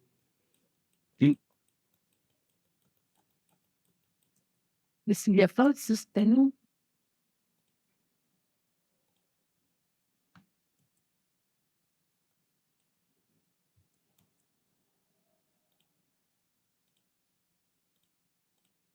Alors, quelque chose qui est très intéressant à faire, donc on va bientôt modifier les couleurs de la brush, mais à mon avis, vous savez déjà comment le faire, mais on va quand même le montrer. Les couleurs, à partir du moment où vous avez appliqué donc une brush sur votre illustration et la brush vous convient, mais pas les couleurs, ben, comment modifier les couleurs? C'est assez facile.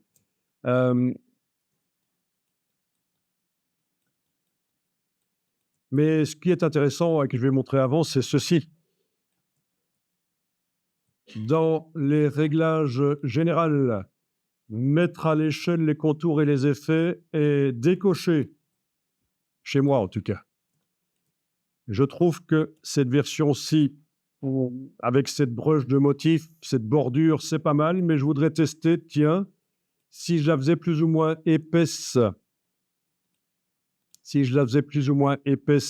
cette bordure sur l'animal, qu'est-ce que ça donnerait?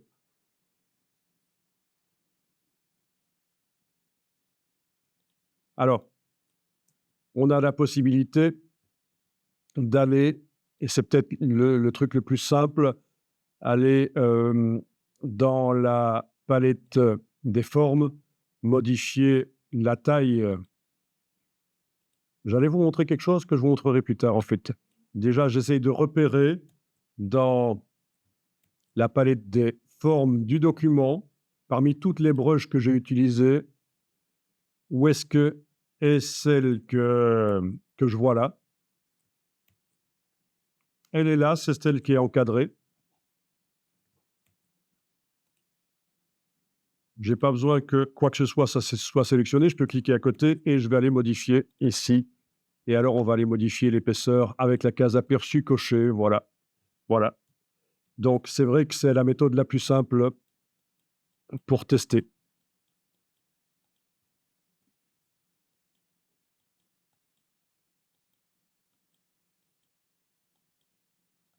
OK. Et en fait, utiliser de la display panel énergétique. Donc, ça, c'est la dimension, la largeur de la brush. Et ensuite, sur chaque partie du dessin, c'est ce que j'ai fait ici, sur chaque partie du dessin que je peux sélectionner si j'ai affaire à un groupe avec la flèche blanche plus, je peux aller faire un quotient multiplicateur de la brush. Par exemple, ici, c'est 500%, 5 points pour considérer que c'est 500% de la largeur que j'ai indiquée dans la brush ici. Mm. Voilà. Ici, on est à 0,5, donc c'est 50% de la largeur que j'ai indiquée dans la palette des formes pour la brush. Donc, ça permet de varier, en fait. Hein. Voilà. Donc, je vais continuer avec celle-ci, par exemple. Voilà, celle-là. Où est-elle? Ben, c'est celle qui est encadrée, là, dans la palette des formes du document. C'est celle qui est encadrée. Je n'ai pas besoin que ce soit sélectionné. Je clique à côté, je double-clique sur cette forme et je vais aller modifier la largeur et je teste à différentes largeurs. Voilà. Donc, ça permet de faire des variations supplémentaires. Maintenant, je vais vous montrer. Ça peut vous paraître évident, mais enfin, c'est vrai que c'est des ajustements qui peuvent être faits par la suite. Ça peut être intéressant. Je vais vous montrer juste comment modifier la couleur de la brush. Alors, celle-ci, par exemple, celle-ci, c'est laquelle? C'est celle qui est encadrée ici dans la palette des formes. OK. Donc, ce que je vais faire ici, c'est prendre la forme dans la palette des formes, la déplacer sur le plan de travail. Elle est là. Voilà. C'est dans les petites vidéos, tu peux aller faire. Dans la palette des formes du document qui liste toutes les formes que j'ai utilisées dans le document. Ah oui, hein, c'est pour ça que quand je sélectionne un objet, il m'encadre la forme dans la palette des formes du document.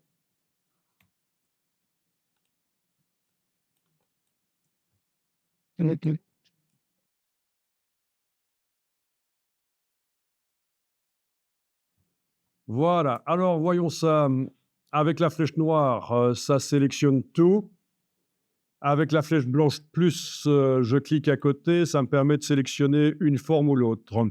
Et c'est là que je vais pouvoir changer les couleurs. Par exemple, je vais changer le vert ici, clic, majuscule clic, et par le nuancier, je vais aller changer la couleur de fond. Le nuancier qui est là, voilà. OK, on va mettre ça. Je vais aller changer la couleur là aussi. Voilà. Bon, c'est déjà pas mal comme changement. Ça va? Cioè, sai, ci vorrebbe un amico sì,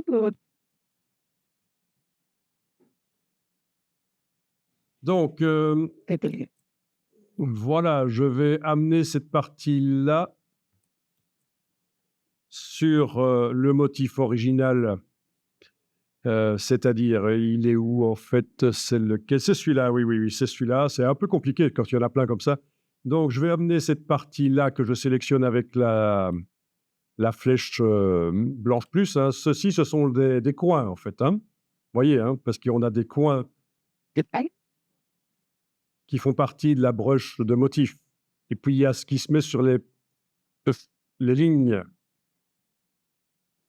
Donc ce qui m'intéresse, je vais d'abord m'intéresser à la partie centrale ici, je vais la déplacer et avec la touche Alt enfoncée, vous voyez ce qui se passe quand j'enfonce la touche Option? Je peux faire la mise à jour de la brush. Si je n'enfonce pas la touche Alt et que je lâche le bouton à souris là, je vais le faire. Il me demande: «Tiens, qu'est-ce que tu veux faire comme brush?» Je vais dire: «Forme de motif». Voilà, OK. OK. Elle est là en bas. Mais ce que je voulais faire ici, c'est une mise à jour de la brush qui est déjà dans la palette. Et donc, je vais, faire la mise à jour. C'est ce que je faisais ici. Je déplace, je vais sur la brush, elle est où? C'est celle-là, voilà. En enfonçant la touche Alt, je lâche le bouton de la souris, puis je lâche la touche Alt. Toutes les caractéristiques, doivent être conservées normalement. Tout ce que j'avais fait précédemment doit être conservé. Ouais,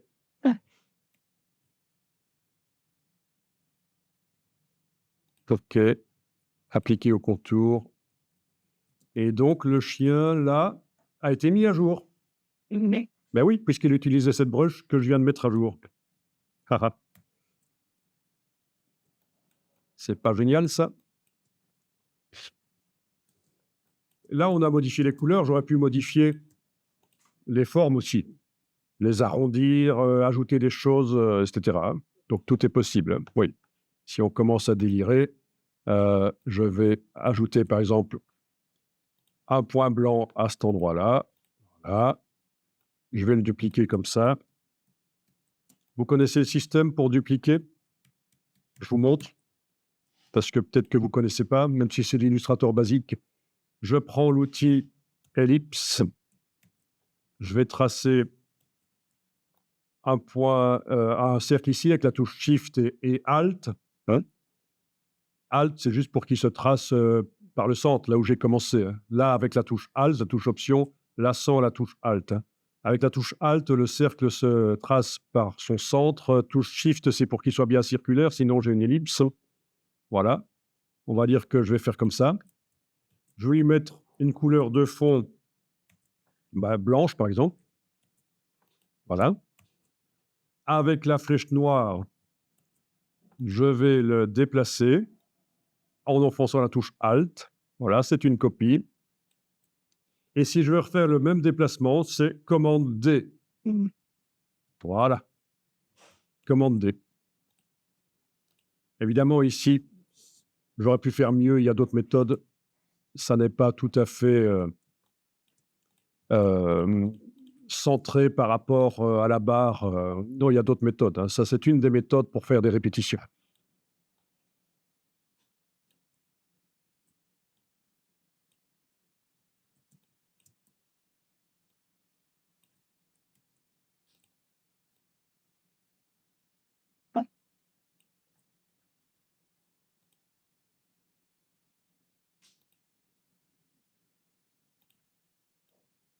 Voilà, tout ça pour dire qu'on peut vraiment délirer et faire ce qu'on veut. C'est pas seulement les couleurs, bien sûr, qu'on peut changer.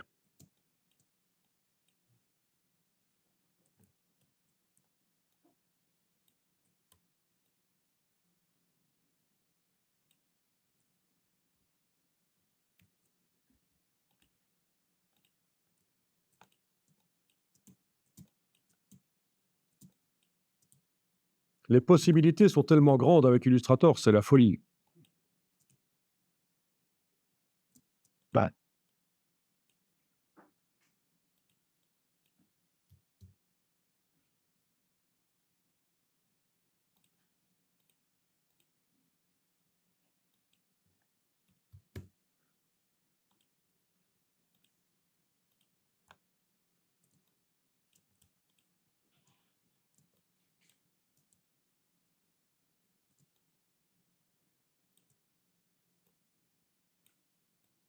bien, si j'applique la brush sur un rectangle, ben voilà ce que ça donne. Je viens de tracer un rectangle et j'applique la brush. Là, il y a des angles. Sur le chien, il n'y a pas d'angle, mais là, il y a des angles. Alors, je vois que les extrémités, là, qui n'existent pas toujours dans les brushes de motifs, hein, il n'est pas toujours prévu de faire quelque chose pour les angles, mais là, c'est prévu. Ben, je vois qu'elles sont utilisées sur les angles.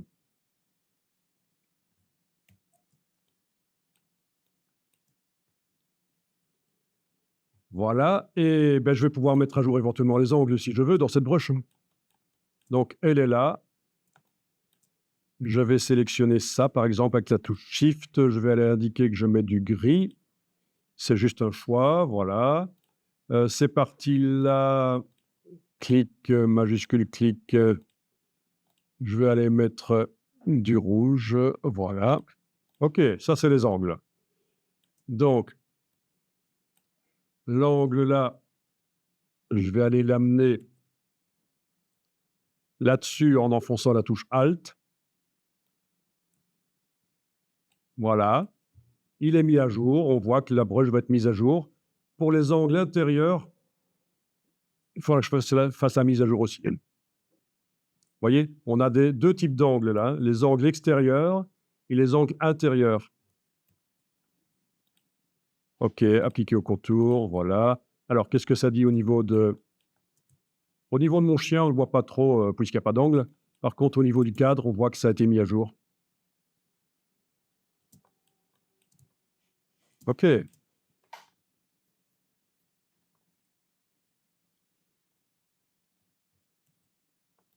Ici, avec la plume, en enfonçant la touche Shift, je vais faire, par différents clics, une forme qui aura des angles intérieurs. Voilà. Et je vais appliquer la brush et modifier son épaisseur.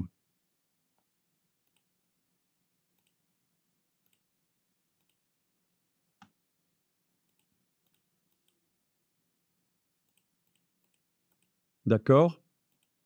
Là, vous voyez que les angles extérieurs que j'ai mis à jour, ben, on les voit. Par contre, les angles intérieurs, je ne les ai pas mis à jour pour la brush. Ben, je vais les mettre à jour aussi, puisque j'ai prévu. Ils sont là. OK. Là, voilà, c'est ceux-là. Avec la flèche blanche plus. Ah tiens, on a... OK, oui, c'est comme ça. Avec la flèche blanche plus, il y a un cadre, en fait, invisible là. Touche Alt.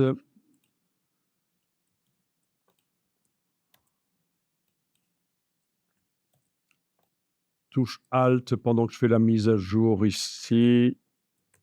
Est-ce que ça va le faire? Oui, ça le fait. OK.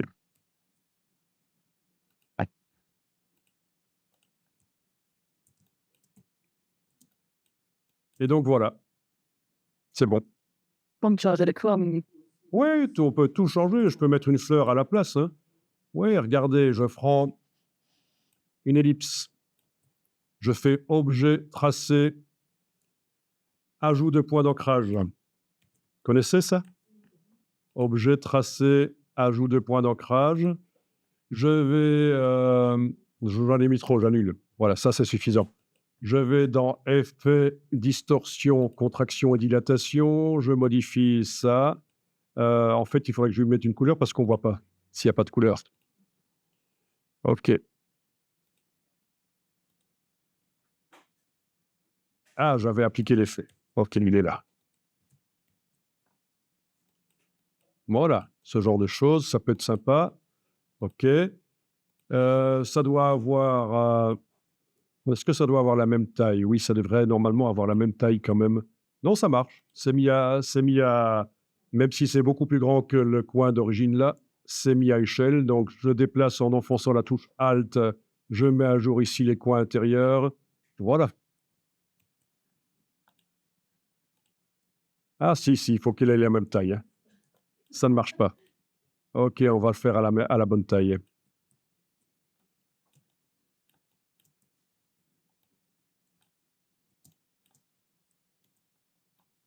Voilà.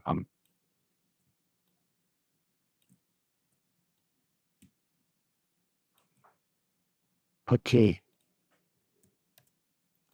Donc, voilà, mise à jour. OK, appliquer au contour. Et voilà. Un peu grand quand même, mais bon.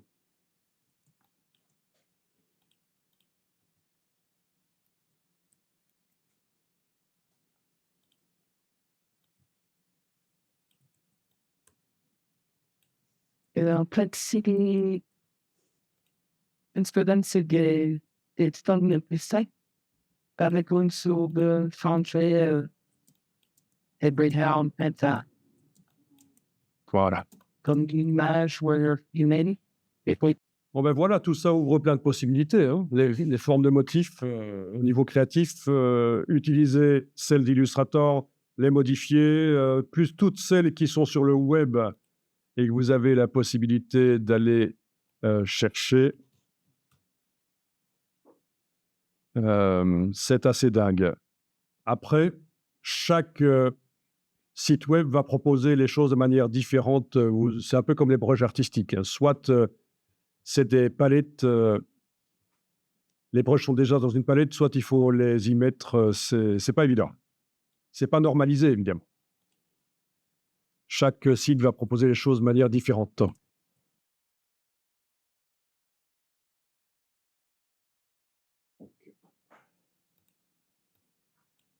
Couture de jeans.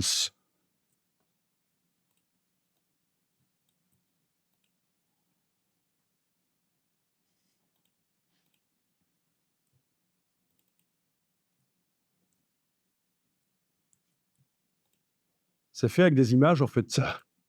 C'est bibliothèque de formes, d'images et donc je pense que ça doit être fait avec des images.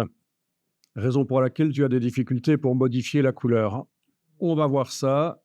Je vais tenter de déplacer ça sur le plan de travail. Le voilà. Oui, ça se voit, ce sont des pixels, hein. Oui, c'est des pixels, ça. Donc, il est probable que si je veux modifier ça, je vais devoir peut-être... hmm, ouais, peut-être que dans Illustrator, on peut le faire. on a dit, regarde, et je sais pas, le shop, Photoshop, si on connaît Photoshop, c'est pas plus mal. Voyons un peu, groupe. Donc, je viens de déplacer la palette des formes, c'est un groupe avec dedans, groupe, avec des images. Ouais, il y a des images. Bon, les images là que j'ai désincorporées, je vais les supprimer. Voilà, il n'y a plus d'images dans le document. Palette lien ne me montre rien. Et je vais faire directement ça dans Illustrator, c'est pas plus mal. Donc, je vais recommencer le déplacement de la forme d'image. Donc, c'est une bordure, c'est une broche de motifs avec des images au lieu d'être avec des vecteurs. Voilà. Avec la flèche blanche plus, je clique à côté et je vais cliquer sur l'image. Donc, on voit bien dans la palette des calques qu'il s'agit d'une image. Voilà, elle est là. Bon, et bien l'image, elle est modifiable par édition, modifier les couleurs. Édition, modifier les couleurs. Et alors, on a notamment correction de l'équilibre des couleurs. Voilà. Donc, je vais cocher la case aperçue. Et voilà, on a la possibilité d'aller modifier ça. Que dire? OK. Édition, modifier les couleurs, peut-être jouer sur la saturation. Ah, aucune couleur à saturer, super. OK, non, ça marche pas. OK, bon. Alors, si je veux faire la même chose sur les autres images que j'active avec clic majuscule clic, toujours avec la flèche blanche plus, puisque j'ai affaire à un groupe. Édition, modifier les couleurs, correction de l'équilibre des couleurs. Quel est le réglage que j'avais mis précédemment? J'aurais dû le noter. Je vais le faire à l'œil.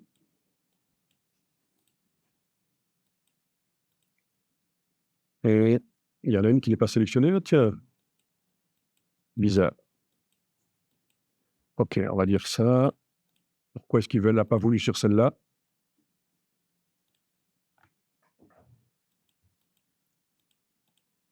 OK, là, ça marche. Bon, ben voilà. Et donc, flèche blanche plus, cette partie centrale, je vais pouvoir tenter une mise à jour dans la palette des formes, pas dans la bibliothèque, elle n'est pas modifiable, la bibliothèque, mais dans la palette des formes, qui doit certainement me montrer quelque part cette forme. Oui, elle est là, en bas.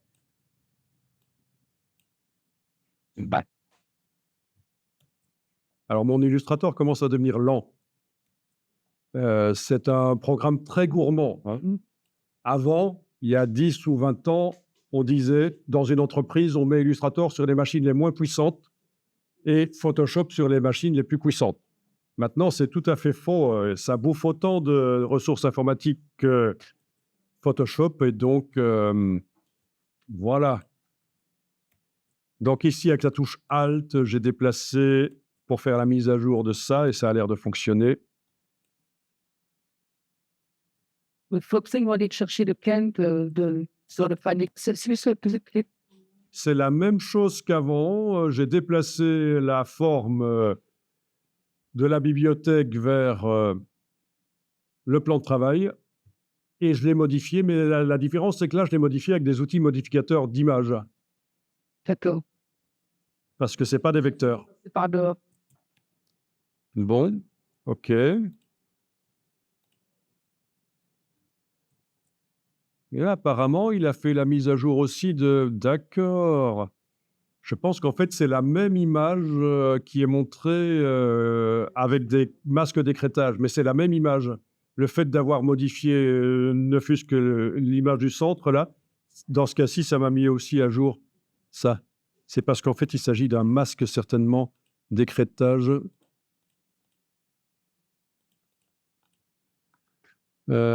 Objet, masque d'écrêtage, non, c'est pas ça. Ah, mais ça devient un peu compliqué, mais vous avez des questions aussi, vous êtes allé chercher quand même... ah oui, c'est quand même très particulier. Non, c'est la même image, en fait. Il y a une seule image, en fait, je pense. Oui, là, il y a de l'écrêtage avec un masque pour les coins. Oui, donc voilà, ça marche. Donc, qu'est-ce que ça dit au niveau de mon cercle? Ben voilà, le cercle a changé de couleur, qui utilisait le jeans. Donc, très particulier, le cas des bordures avec des images pixels. Mais c'est intéressant, ça veut dire que vous pouvez faire des bordures avec des images pixels qui viennent de Photoshop. Vous pourriez prendre des images, les traiter et les utiliser dans Illustrator.